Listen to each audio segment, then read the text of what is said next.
In this video, I'm going to show you how to hand sew a fabric bookmark. First of all, you'll need to gather your supplies. This includes a piece of fabric that is 12 centimeters wide by 22 centimeters high, some felt, ribbon, buttons, thread, a hand sewing needle, some paper to make your templates, and some scissors. We'll start the process by threading your needle. Now you need to cut off about 70 centimeters worth of thread for this, and you can find this in your sewing kit. Hold the end of the thread very close to the edge and use it to carefully guide it through the eye of the needle. This takes a lot of practice, so you might not get it through the first time. Double over your thread, and then in the end you want to tie a triple knot, and this will secure your stitches in place. Again, this takes a lot of skill and practice, and what I'm doing here is I'm looping around the thread around my finger and then pushing through the little ends through the loop and carefully tying a triple knot, one on top of the other. Then grab some little scissors and trim the end off right near the edge of the knot without cutting the knot itself. Next up, you'll take your piece of fabric and fold it in half long ways. Then you're going to mark your seam allowance. I'm just using a pencil for this, and the seam allowance for this project is 1 centimeter, so I'm marking that in from the edge with my ruler. Then using my ruler to line up those two little dots I created and draw a line from one side to another. This will help you sew straight, especially with you hand sewing. It can be difficult to sew a straight line while you hand sew. Okay, now I've got my line ready. I am going to use my threaded needle to sew that seam together. Now I'm going to use the running stitch for this seam. It's a very basic hand sewing stitch, and while you're doing this, what you need to be mindful of is that your needle keeps going through the same direction. So when you bring your needle through the top of the fabric, it needs to go back in through the top. And when you bring it underneath your fabric, it needs to go back underneath. Otherwise, what will happen is you'll loop your thread around the seam of the fabric, and that will get really messy.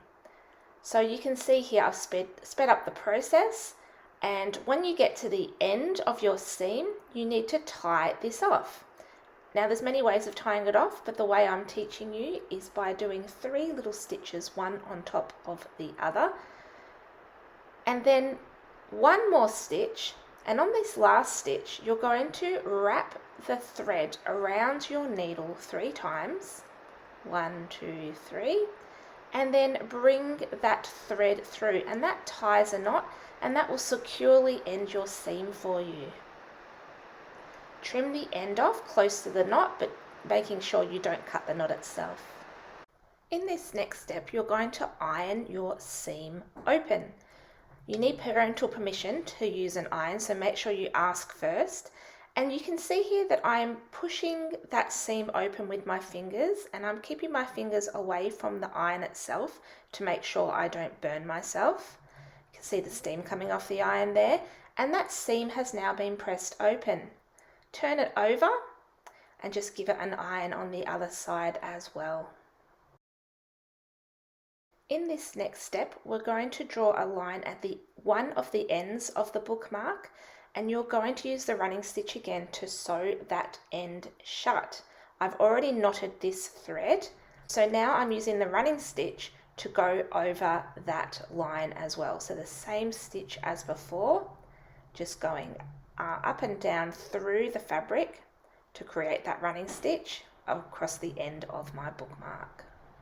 You can tie off the end of this running stitch with the same method as before, so 3 little stitches on top of each other, and then looping that thread around the end of the needle a few times and bring that through to create a knot.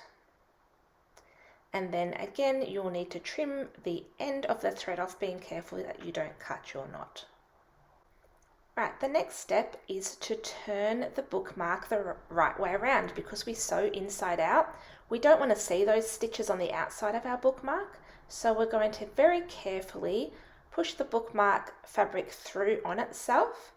Now I like to use a pencil to help me with this process. You want to use the blunt end of the pencil to start with to push that fabric through. And then you can turn the pencil around and poke out those corners so they have a nice sharp edge, and just tidy up the end of the fabric so it's all sitting flat. Back to the ironing board and just go over that again with the iron. In this next part, we need to take that open end and tuck the edges inside the bookmark. So this is a little bit fiddly, but you can see here that I've just tucked it in about 1 centimetre, which is our seam allowance. So we have both of those edges on the inside of the bookmark, and go over that with the iron to secure it in place for sewing. Now up until this part, I've used black thread so you can see what I'm doing easily. You should probably use a thread colour that's very similar to your fabric. This time I'm choosing a purple thread to go with my colour scheme of my bookmark, because I have purple felt for this project. And I'm going to use the running stitch again to sew the end of my bookmark in place. But I've chosen the purple thread because you will see this thread. As opposed to the black thread, which was inside, this one will be like a decorative stitch on top. Now I'm using the running stitch to sew roughly halfway across that edge, and then when I get about halfway, not quite halfway, I fold over my ribbon in a loop, and I'm going to use the running stitch to secure that ribbon in place, which is inside that seam. Now this can be a bit tricky to push the needle through all those layers, so just be very patient with it. Try not to push it too hard because you don't want to bend or break the needle. And then once you start going through this, you'll see that I use the running stitch to complete this seam as well. Again, once I get to the end, I'm tying off my stitch by creating 3 little stitches on top of each other, and then looping that thread around my needle to form a knot and trimming the end off. Next up, I'm going to sew a decorative button on the end of the bookmark, just on top of where the ribbon is. Again, there's a lot of layers going on here, so you want to be careful pushing your needle through all those layers that you don't bend or break your needle. There are 4 little holes in my button, and what I'm going to do is bring the thread up through one side and down through the other. It can be tricky doing this, especially from the back where you can't see where the needle is going to come out. You want to go over each loop 2 or 3 times until it feels very secure in place, and then again we're going to use the same tying off method to secure the stitch in place once you have finished sewing on your button. And once again you trim the end of your thread. It is now time to create your applique.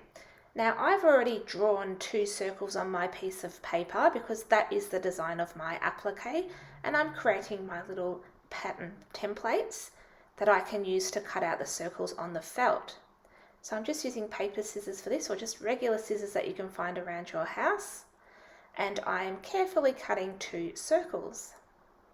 I'm then going to grab my felt and I'm going to cut out around my circles so I can create those 2 circles from the felt as well.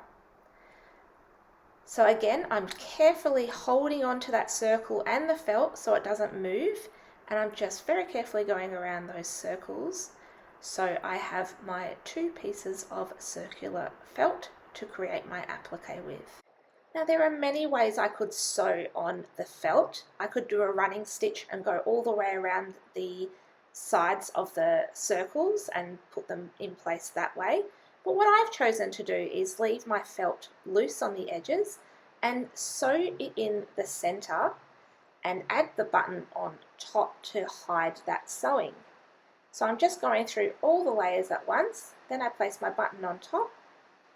It can be difficult to get your button exactly in the center here, so just do your best.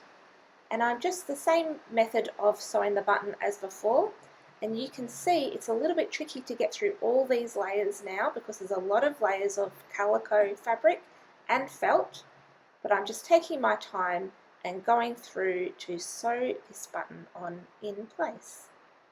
Again, you want to sew across each loop of the button 2 or 3 times until it feels secure, and then use the same tying off methods as we've used previously to secure that stitching in place. And now you're finished sewing, you can enjoy your work. Here are some other bookmarks that I have designed using the same process. What sort of design will you create?